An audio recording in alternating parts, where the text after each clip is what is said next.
Hi అండి. ఈరోజు బీరకాయ కూర వండుదామని వండుతానండి.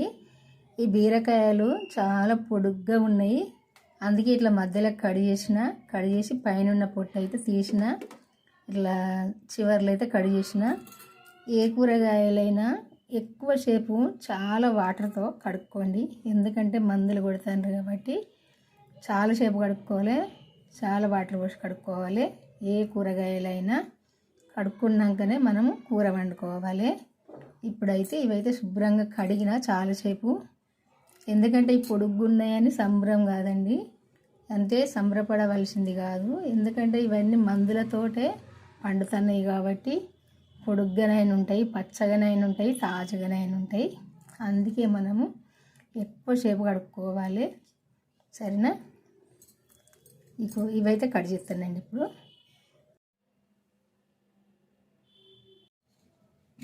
బీరకాయ ముక్కలన్నీ అయితే కట్ చేసి పెట్టుకున్నాండి.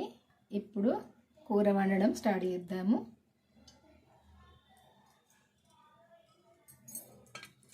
నేను అండే బీరకాయ 1/2 కేజీ, 2 స్పూన్లు వేసిన నూనె సరిపోద్ది.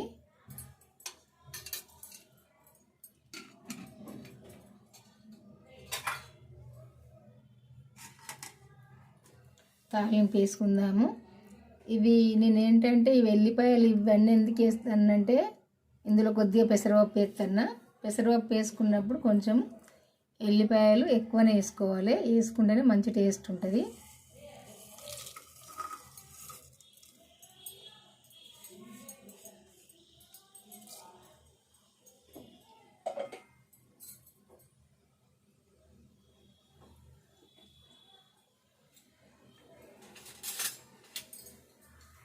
కొద్దిసేపు వేగాలి ఇది.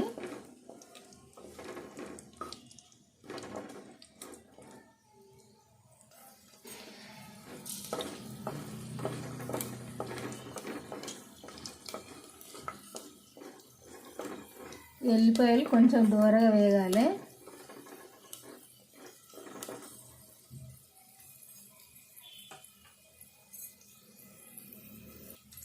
ఈ తాలింపు ఇట్లా వేగినాక ఉల్లిపాయలు వేసుకోవాలి.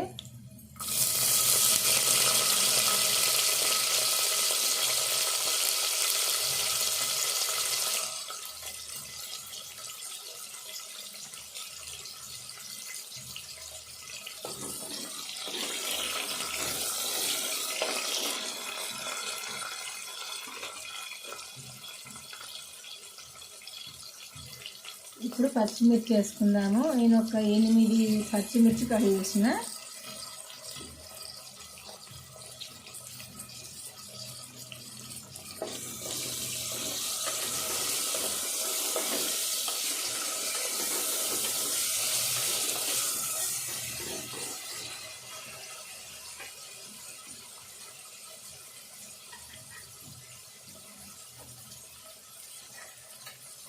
సాల్ట్ వేసుకుందాము. నేను ఫస్ట్ పచ్చిమిర్చిగా వేసిన, కొంచెము కడిగేసినప్పుడు చేదు అయిపోయాయని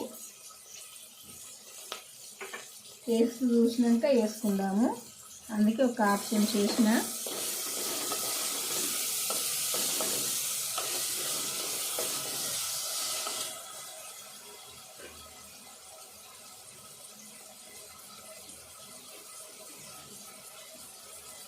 పసుపు వేసుకుందాము.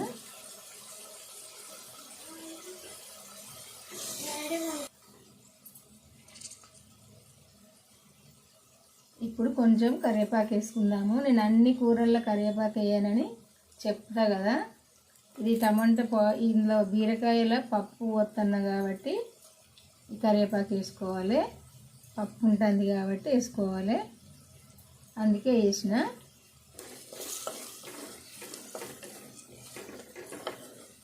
నేను ఏ కూరలనైతే వేయాలనో అందులో వేస్తా, అన్ని కూరలనైతే వేయ కరివేపాకు.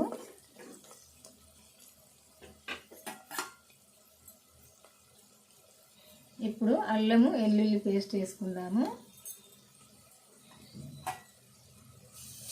ఇదంతా కూడా వేపుదాము. కొద్దిగా వేగినప్పుడే ఇది పచ్చి పచ్చి రాకుండా ఉంటుంది,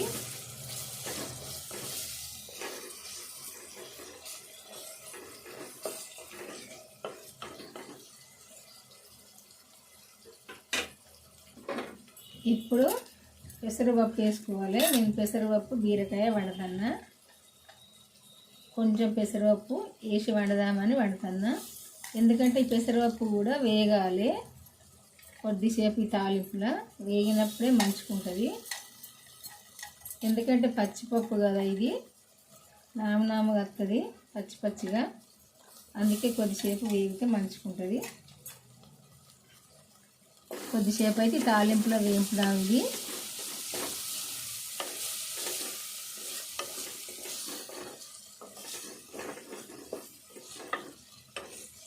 కొంచెం దూరగా అయ్యేదాకా వేపాలి. ఈ పెసరపప్పు ఇట్లా వేగినాక ఇప్పుడు బీరకాయ ముక్కలు వేసుకుందాము. బీరకాయ ముక్కలు కూడా కొద్దిసేపు వేగాలి కదా, అందుకే వేసుకుందాము.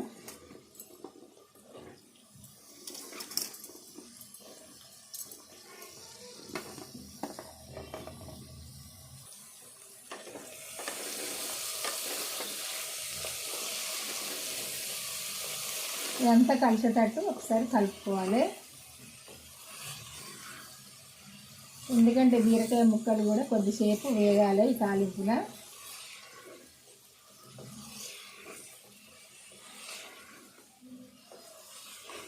ఇలా మంచిగా కలవాలి.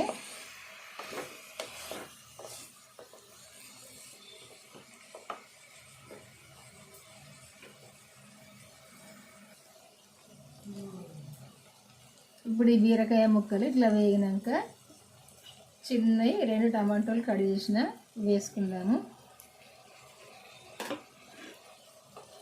ఇది బీరకాయ టమాటో పప్పు. ఇట్లా వండుకుంటేనైతే చాలా టేస్ట్గా ఉంటుందండి. ఇంతవరకు మీరు ఎవరన్నా అండని వాళ్ళు ఉంటే వండుకొని చూడండి. ఎందుకంటే మనం చపాతీకైనా అన్నంకైనా పూరికైనా దేనికైనా మంచిగా ఉంటుంది. ఈ టమాటా కూడా కొద్దిసేపు మెత్తబడాలి. అంత మెత్తగా కొద్దిసేపు మూత పెట్టుకుందాము.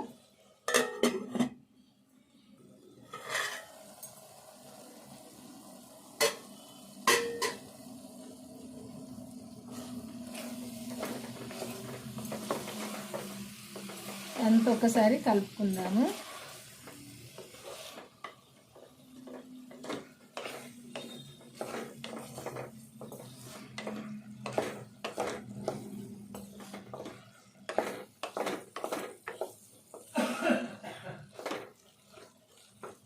ఇట్లా కలిసినాక కొంచెము ఎండుకారం వేసుకుందాము. నేను ఒక 5-6 పచ్చిమిర్చి వేసిన ఎండుకారము. ఒక సగం చెంచా కంటే కొంచెం ఎక్కువ వేసినా సరిపోద్ది.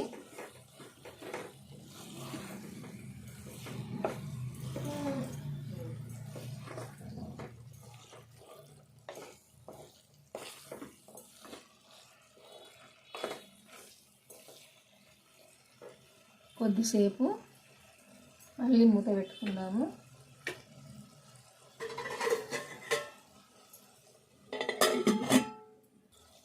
ఇప్పుడు కొంచెము ఒక టీ గ్లాసుడు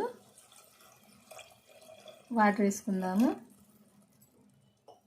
ఎందుకంటే మనము పప్పు వేసిన కదా, కొంచెం ఒక చిన్న కప్పు వేసిన పప్పు ఉడకాలంటే కొంచెం వాటర్ వేసుకోవాలి. సరిపోతాయి. కొద్దిసేపు అయితే ఉడుకుతుంది.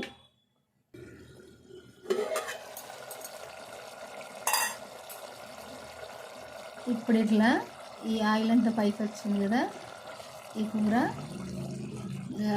కొంచెం దాదాపు ఉడికినట్టే.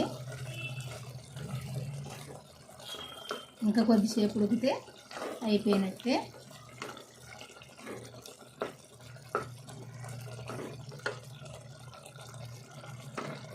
ఇప్పుడు కొత్తిమీర వేసుకుందాము.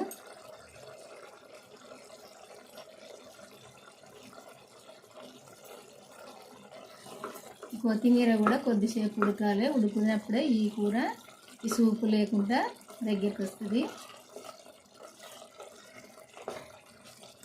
పెసరపప్పు కూడా ఎక్కువ మెత్త ఉడకద్దు. ఇప్పుడు కొంచెము వేయించిన ధనియాల పొడి వేసుకుందాము. ఈ పెసరపప్పు వేసిన కదా, ఇందులో వేయించిన ధనియాల పొడి వేసుకోవాలి. ఇది వేసుకున్నప్పుడే మంచిగా ఉంటుంది.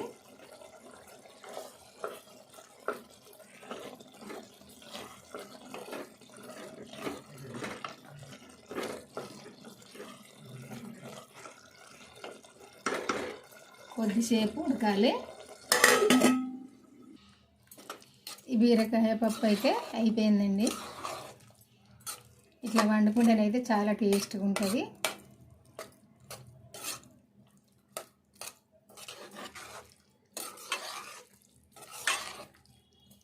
చల్లగా అయిందంటే ఇంత సూపు కూడా ఉండదు, మంచిగా ఉంటుంది.